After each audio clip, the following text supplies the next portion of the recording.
What's up, everybody? This is Whiskey in the Six. I'm Rob, doing a Ben Nevis Indie Bottling Rundown here.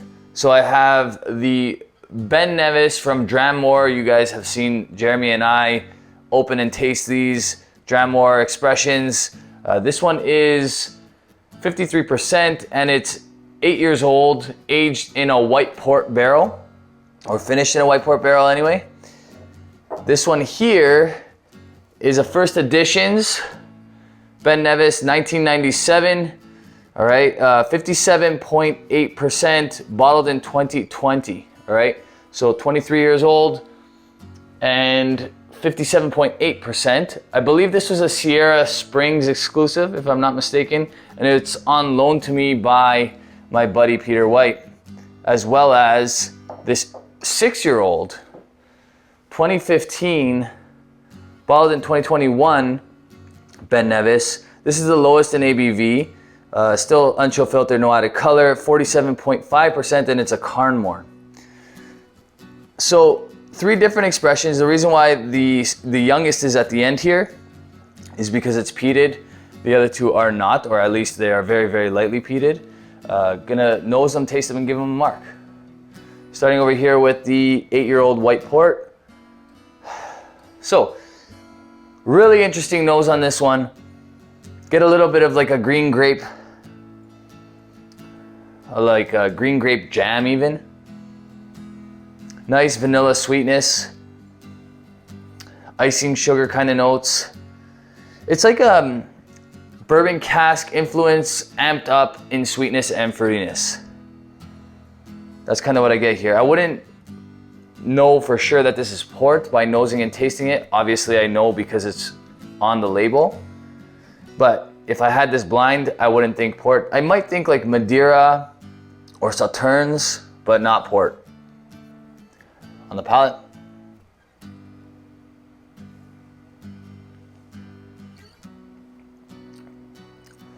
Yeah, 8 years old, cask strength,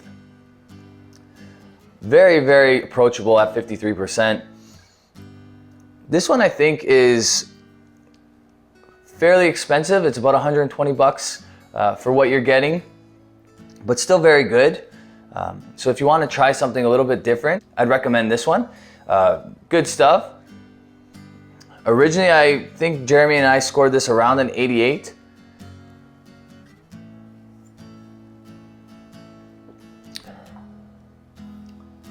I think it's pretty close. I think I'm gonna bring it down a little bit and say this is probably closer to an 86. All right, would I buy it again? Not for the price. I think where these guys would be best price is around the $90 mark for an 8-year-old. But of course, it's very difficult nowadays to price at that price point, especially these newer independent bottlers starting up. I'm not sure how long Dramore has been around for, but good stuff. I'm happy with that. I will enjoy the rest of this bottle. Would I buy another one? Probably not. Like I said, 86 for that one. Moving over here to the first editions.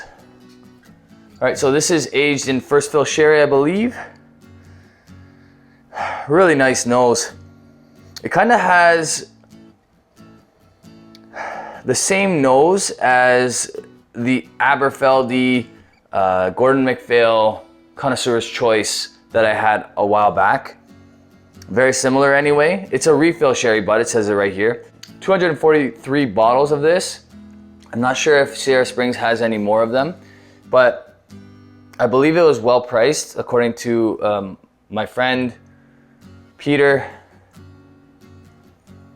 He said it was very well priced. I think under 200 bucks, well under, if I'm not mistaken. So if that's the case for a 23-year-old, you cannot go wrong. Under $300 for a 23-year-old, I think nowadays is a great price. Canadian anyway. Yeah, so nice honey, mix of sherry, kind of sweetness on the nose.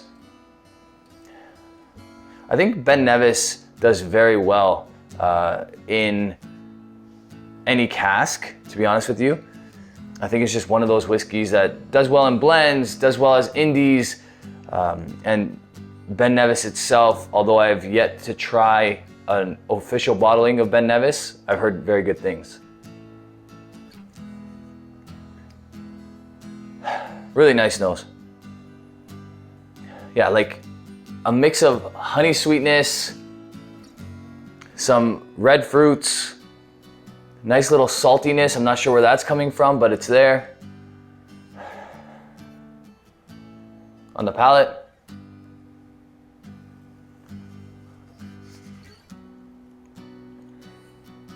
Oh yeah, this reminds me so much of that Aberfeldy Gordon MacPhail actually. Like I said, 57.8%, drinks beautifully. Honestly, kudos to Sierra Springs for picking this barrel because in my opinion, it's excellent. I don't do much work with Sierra Springs at all, to be honest with you, but you got to give credit where credit is due.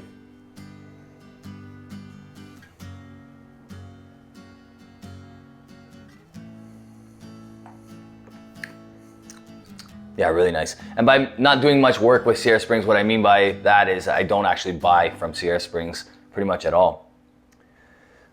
Wow. So almost 60%, 57.8, and does not drink that way on the palate. You do not have to add a drop of water. It's not hot by any means. Really good.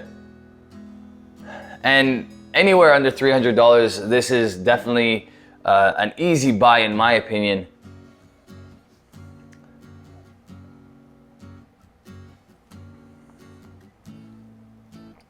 Yeah, really, really good.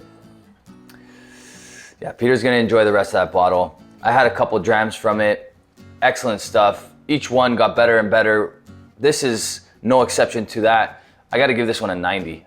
Probably even could go as high as a 91 on this one. Really, really good. I really enjoy that one. Moving over here to the Peated 2015. This is a first fill sherry cask for sure. Sherry hogsheads, it says. I mean, based on the color, the fact that it's unchill filtered, no added color, I would assume that that's gotta be first fill. But I mean, I have been tricked before by some refill bottlings. Carnmore is getting more and more popular in Canada, especially in Alberta, of course. And there is a really strong peatiness to this. It actually reminds me of an Isla style peat. A lot. Again, this is Ben Nevis, all three of these are. And this one is 6 years old. 47.5%. So I would assume that there's water added to that, being 6 years old. Really nice, like bacon and jam kind of notes. Almost like getting a little bit of the cranberry sauce on a piece of ham at Thanksgiving. That's kind of what I'm getting here, like a smoked ham. On the palate,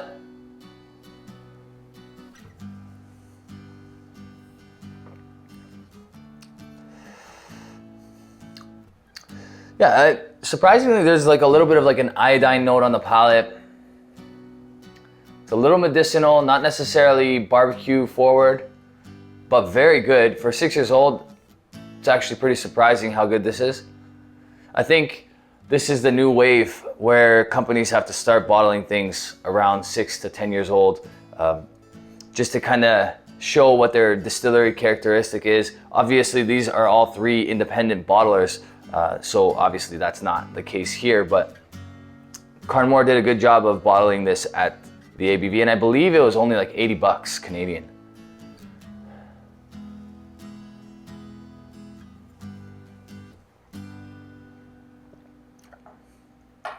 Yeah, really good at that value. Really hard to say anything negative about it. I would say between these two, I'm a peat head. I like my peat, but it would be hard to say which one is better in taste. I guess it really depends on your mood. This one's brought down and they drink almost equal in heat, in my opinion. But still, a lot of really cool notes going on with this. There's definitely more going on in this glass, although that is very unique and something I haven't experienced before with the white port before.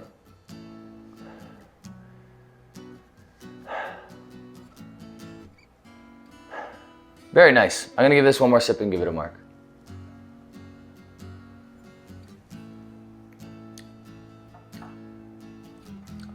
Yeah, all three of these are very good.